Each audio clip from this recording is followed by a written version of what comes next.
question In that 3 I'm kilometers, able to take the answer exit on the when I left. ask it of you is, why are panel beaters so expensive? I think the thing vehicle parts in South Africa is quite expensive. The majority of our vehicle parts actually do get imported, and we have seen since COVID there has been significant supply chain issues, and that has been made worse by the conflict we've been seeing in the Middle East, as well as the war between Ukraine and Russia. And even though panel beaters have always been expensive to repair your car, I think in the last 2 years we've actually seen that cost go up dramatically. And that cost then also directly gets passed on to the consumer. But it is a big driver of that is, like I said, Turn right onto the ramp. Then make a U-turn. Because we import most of those parts. Yes, and I'm just even thinking around the fact that many individuals feel that the job of insurance companies and their brokers is to not pay. Can you share with us what your job actually is? So I can definitely say that our job is to be there for our customers if a bad event or any bad accident happens. And it is definitely not to avoid paying claims. There is also, I suppose, a fiduciary duty of the insurer not to pay claims that shouldn't be paid, because otherwise the rest of the policyholders who are paying for things that they are covered for is just going to pay higher fees. So unfortunately, there's always a duty on us to make sure that it has a valid claim. But our purpose is to be here. In 600 meters, take the exit on the left. That is what we're here for. And that's also why we have a very, very strong insurance regulator in South Africa, to make sure that that is exactly what we do. Can I quickly touch on, is it called third-party claims? So let's say a natural disaster puts me in a position in my vehicle. Take the exit on the left. The weather has me slipping around and then bumping another car. Are you finding that people are covered for such situations, or they're more focusing on just repairing their own vehicles? So, definitely, you are covered in the event of, for example, if you then drive into the back of someone, or if someone else drives into or slips into the back of you, then your insurer, if you have a comprehensive insurance, or even if you have third-party only insurance, they will take on Head the southeast. fiduciary duty of claiming that money back for the repair of your vehicle, or if you are being taken on to repair someone else's vehicle. The good thing about that is, if it wasn't your fault, they will also go to the extreme to try and recover your excess as part of that recovery. So to help you to not be out of pocket. So some final tips of what motorists should be doing, as in they're about to buy a car and they're looking for insurance questions they should be asking, but also if you are just doing a little bit of an audit of the policy you have at the moment. So if you're buying a new vehicle, I think one of the real important things are that it is important that you insure that asset. Whether you have financing or whether you don't, if you have financing, your finance house will require you to insure that asset. And I would recommend that you already start thinking about insurance even before you buy your vehicle. Because insurance, you might think you can afford a certain payment, but if you factor insurance in, maybe you should adjust the car that you're actually looking at. So I think that's really important.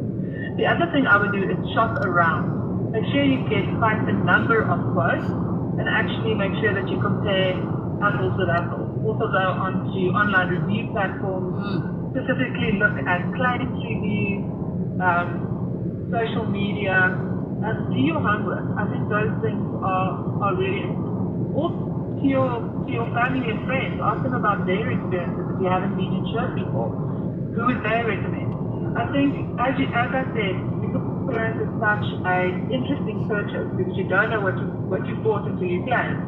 I think references from people that you trust this always comes into play, and make sure you read all your policy wordings and make sure that you don't go with the first quote that you get. Make sure you get a number of different quotes. There are two questions that have come up on the WhatsApp line. The one says, why don't insurers cover for replacement value of a vehicle? That's from Paula. Or does that actually depend on the kind of insurance you took out? It definitely depends on the type of insurance that you take out. That's why you must make sure what value your car are insured for. You get certain insurance policies that doesn't even bear a full relation to what your car is worth. I wouldn't really regard those as insurance policies, but if you buy a comprehensive insurance policy, your car could be insured for market, retail, or trade. So if your car is not insured for retail, which is the highest of those, and that is what it would cost to replace that car with go to a dealership now, I would recommend that you switch to make sure that your car is covered for retail, not market or. We're going to have to pick up our other questions for another time. Samari Graber, thank you so much for chatting to us. Co-founder at Naked Insurance. All you need to do is head over to Google and search Naked, and it will pop up if you would like to get a quotation from them or more information.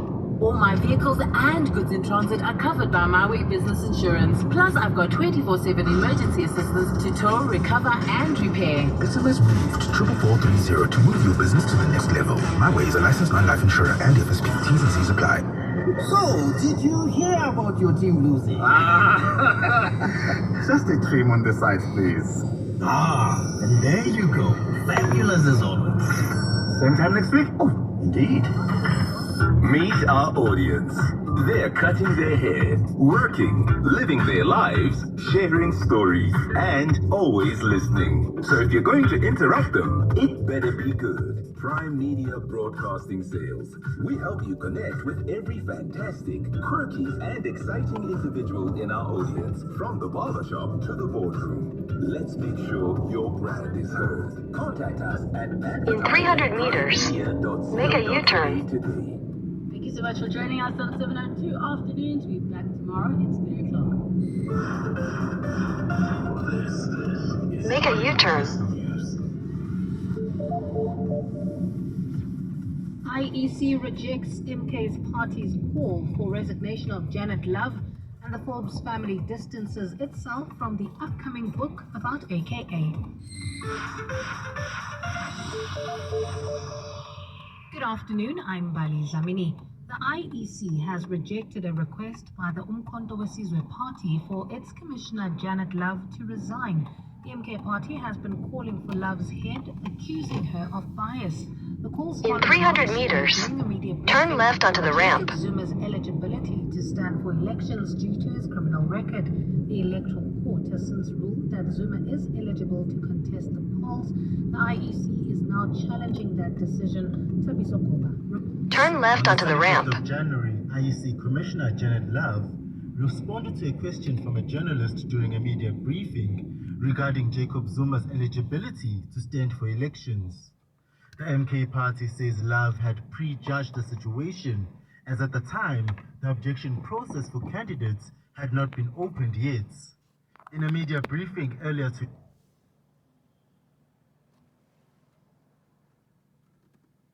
any bias towards Zuma or the MK Party.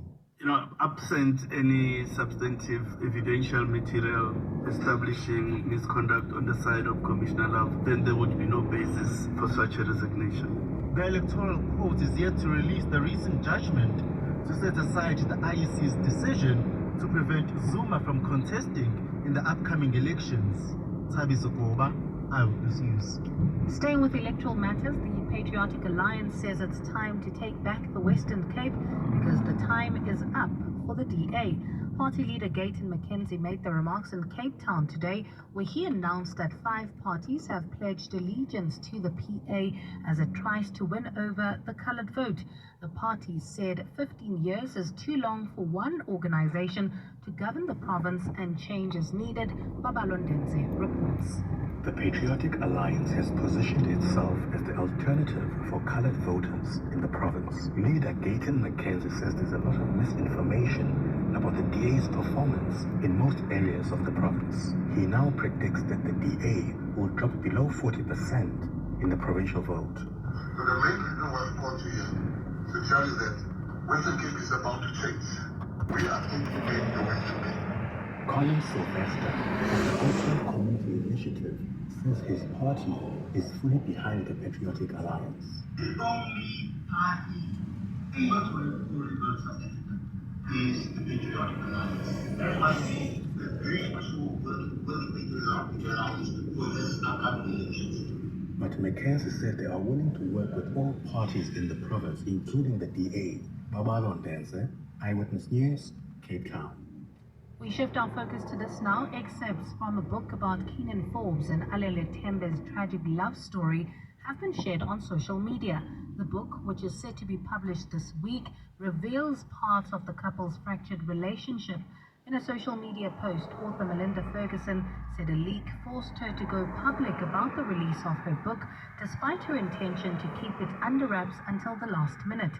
Anele Tembe's father, Moses, is quoted in the book saying he regrets not doing more to protect his daughter after she told him Forbes was allegedly hurting her. Noluthando Ngeno reports. AKA's parents have described the timing of the release of the book titled When Love Kills, the tragic tale of Anele and AKA as distasteful and opportunistic. Tony and Lynn Forbes have made it clear that they are not in any way associated with the book and do not endorse the contents of the book. But Anele's father features in it and says he lives with regret for not being able to be there for his daughter when she needed him the most. The book also goes into detail about how Anele was allegedly uneasy about DJ Zinhle, the mother of the rapper's daughter. It's alleged the couple had been arguing about her the night before she died. Noluthando Ngeno, Eyewitness News. In KZN, the Correctional Service Department is investigating the death of murder accused Werner de Jager. He was arrested in November last year and charged with his wife Liesel's murder. The department confirmed that he died in hospital yesterday. Mabaso reports from KZN. The KwaZulu-Natal Correctional Services Department says Werner de Jager died at the King Edward Hospital in Durban yesterday. He had spent 2 weeks in hospital following some medical complications. Correctional Services spokesperson Tulani Nduli. The Department of Correctional Services can confirm the death of detainee Werner de Jager, who was admitted in King Edward Hospital on the 5th of April 2024 following his medical complications. But on the 15th of April 2024, we were duly informed by the hospital that the detainee has passed on. Therefore, an internal investigation has been instituted in this matter. Eyewitness News understands that de Jager overdosed sleeping pills, but this has not been confirmed. At the time of his death, he was facing charges linked to the murder of his wife, Pastor Liesel de Jager. The body was found at Aman's Mtoti home in October 2021. It had also been revealed in court that Werner had taken out an over 3 million rand life policy on his wife's life. In Mabaso, Eyewitness News, Durban. And in Australia, police have declared yesterday's church stabbing incident a terrorist attack. Officers say the 16-year-old who carried out the attack was motivated by his religious beliefs. 4 people were injured during the attack, which was captured on the church's live stream. Investigations are still underway, but police say they are satisfied that this is a case of religious extremism. The suspect will be appearing in court once he has been released from hospital after sustaining injuries during the incident. Gold is trading at $2,371.64 an ounce. The rand is at 19.02 to the dollar, 23.68 to the pound, 20.22 to the euro, and Brent crude oil is at $90.10 a barrel. It's going to be a beautiful day, beautiful afternoon on the road. Only if you drive with care, do not speed, be kind. In Weaven Park, Swane, multi-vehicle collision N1 south, but just before the Stanza Mubaba Street off-ramp, causing heavy delays, stretching as far back as Hartbeespreet. So this is in Bahrain. Some 20-minute long delays. Please budget that extra time, or you could use alternative routes and get off at Nico Smith Street or use Nico Smith Street. Look out for some heavy pressure as well in Santon, Rayston Drive eastbound, heading towards the M1. Please be patient. In your sport, Ayabonga Kaka set to make her 100th ODI appearance for the Proteas women. Rolani Mokoena slams refereeing as Mamelodi Sundowns drop points, And Stormers welcome back Jay Shekeling from Japan. A partly cloudy afternoon in Gauteng with showers expected. Temperatures have peaked at highs of between 21 and 24 degrees. A top story in Eyewitness News, the IEC has rejected a request by the Umkhonto weSizwe Party for its commissioner, Janet Love, to resign. In touch, in tune, and independent for the latest.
Didn't I? I mean, why did you look at me like that? Good afternoon, John, and afternoon to the listeners. Because your phone doesn't just ring, but then there's the voice that says, Kabazela is calling, and... No, it doesn't. Yes, it does. Nonsense. My phone has no such thing. When you were in the office, Yes. and we were preparing for the show, Yes. it had a horrible ring, Yes. and I then in the background it said, I'm going to mention the person's name, Laura Clancy is calling. Oh, does it? Yes. And I was like, yo, not just one strike, but two strikes. Oh no. Well, let's play this offensive ringtone for you, shall we? And then we'll open up the conversation. So my phone actually says who's called. You're right, Yes. actually, and it butchers people's names. I mean, Laura Clancy was pretty good, but you know, often they give you options as well. Okay, let me play it. Are you on? Have you got it on loud? Because I'll call you. Can you hear it? Yeah, that's loud enough. Okay, and add on top of that, Laura Clancy is calling, or Vangeli is calling. But you know, I mean, that really does illustrate the point. And I said, oh, my phone doesn't. It's so complete. So Used to. yeah. Now you're telling me that your phone doesn't even ring. I never have a ring on my phone. It's always on vibrate.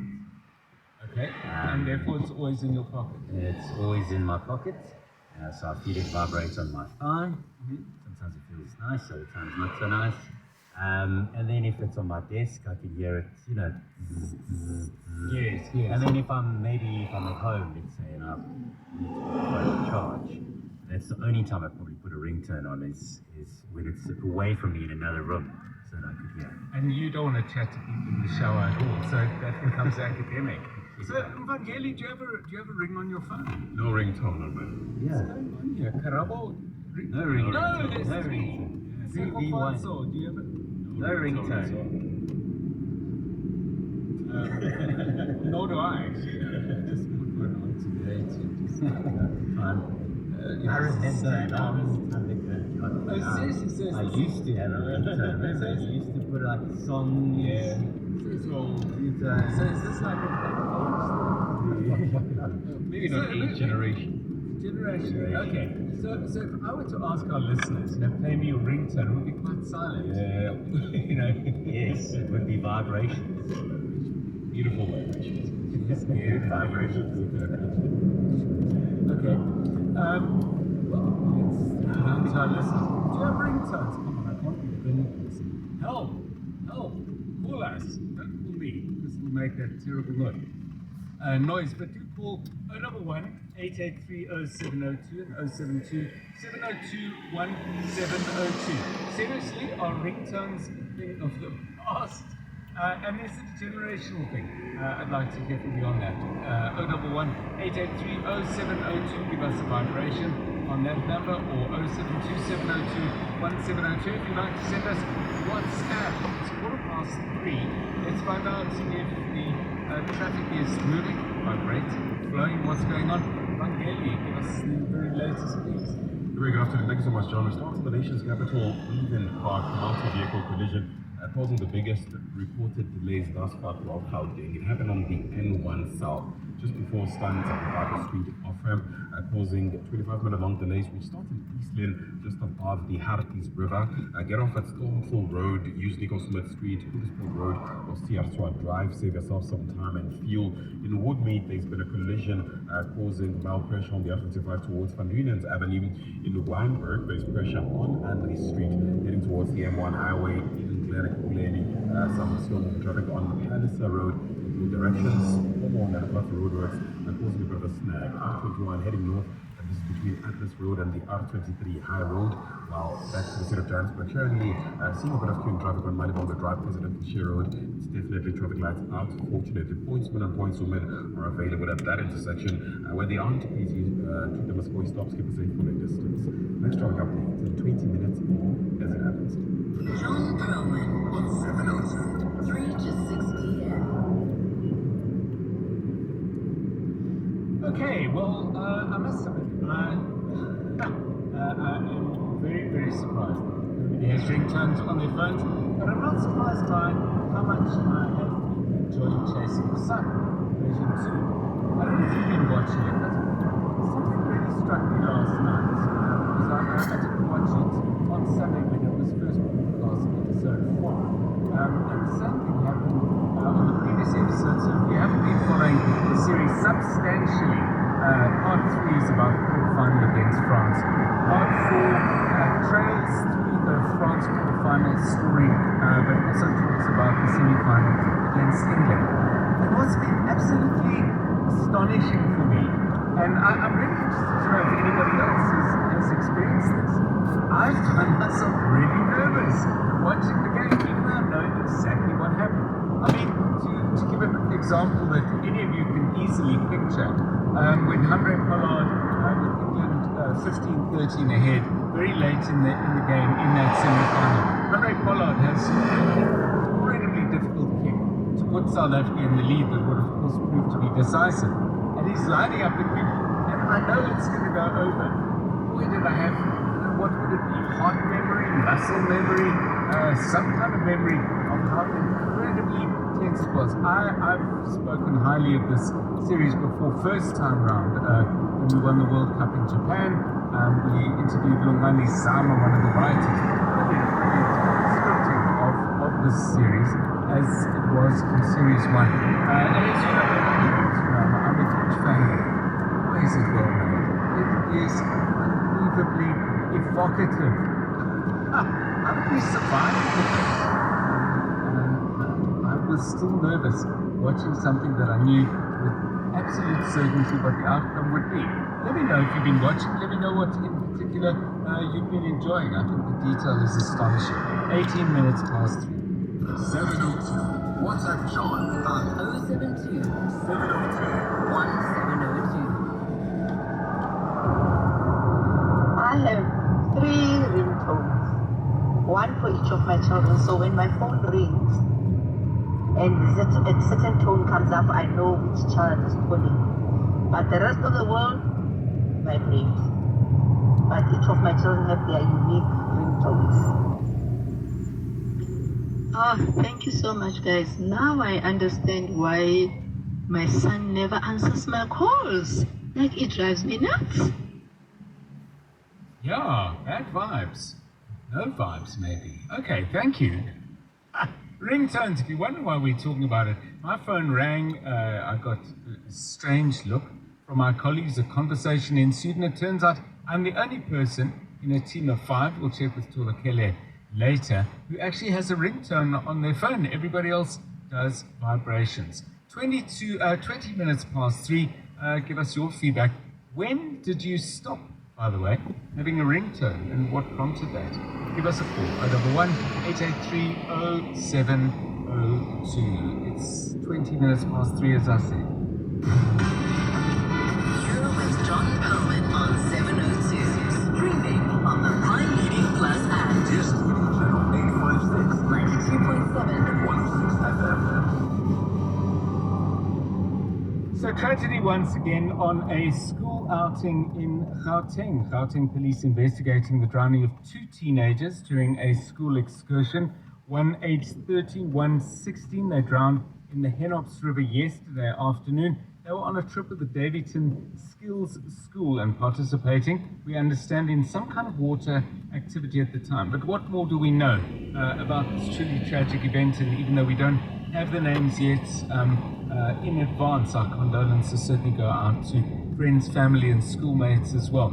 Mongezi Koko, our EWN colleague, has been following this story and joins us now. Mongezi, what do we know? Good afternoon to you. Good afternoon, Dr. John. Well, it's quite unfortunate that this is similar to the Latoya Hamilton case, where we were in a similar position, not necessarily understanding what the next step would be, and just being informed that a tragic occurrence took place, and this is where it took place. We're going to visit the school tomorrow. So this is what we have so far from the Department of Education here in Gauteng. So we do understand that these 2 learners are both from the Davidson Skills School, which is based in Benoni.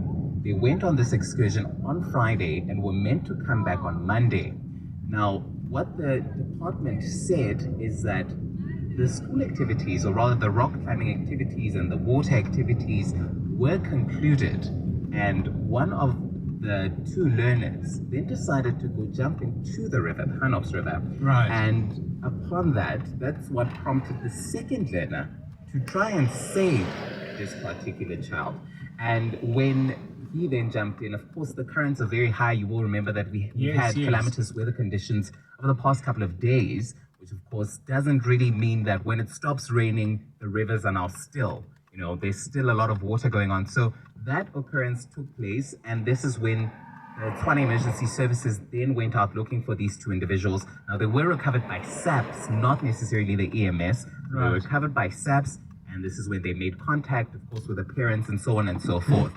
Now, what we know is that Madume Chilwane will be visiting the school tomorrow, and the purpose of the visit is, of course, to convey condolences, but more especially to ascertain what exactly led to this particular occurrence, which is still prompting a lot of people to react and say, hang on, this is not the first incident. We had one in 2019 with Enoch, and now we had Latoya Hamilton, now these 2 gentlemen. What exactly is going on when you say? Okay.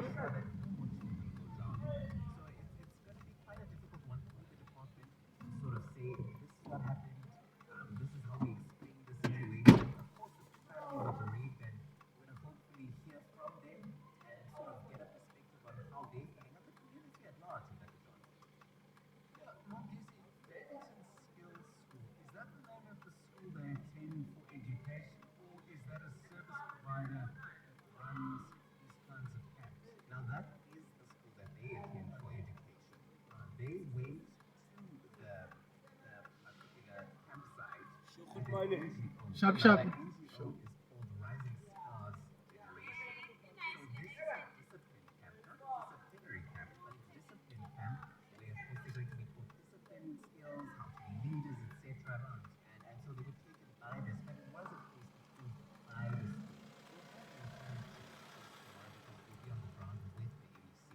Try and understand what exactly is going on and who's responsible, basically. We, after Hamilton and the tragic and the loss to his family,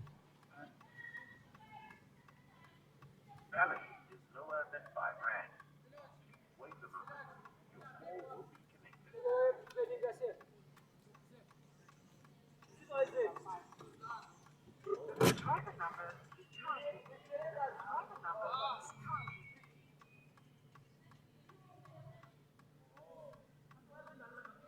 a long list of recommendations that was found by the independent law firm. But one thing to note is that those recommendations focus particularly at the school and some of the educators that seem to be responsible for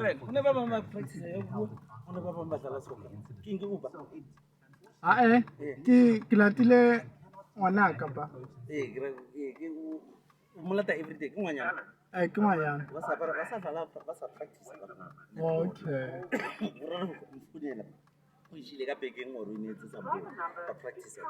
okay nka me emela mo okay thank you by the law firm that looked into Toy Hamilton's passing, they really focused more on everyone who was involved in that passing. Okay, thank you, Mongezi Koko. Now we've got a comment here by Johan who is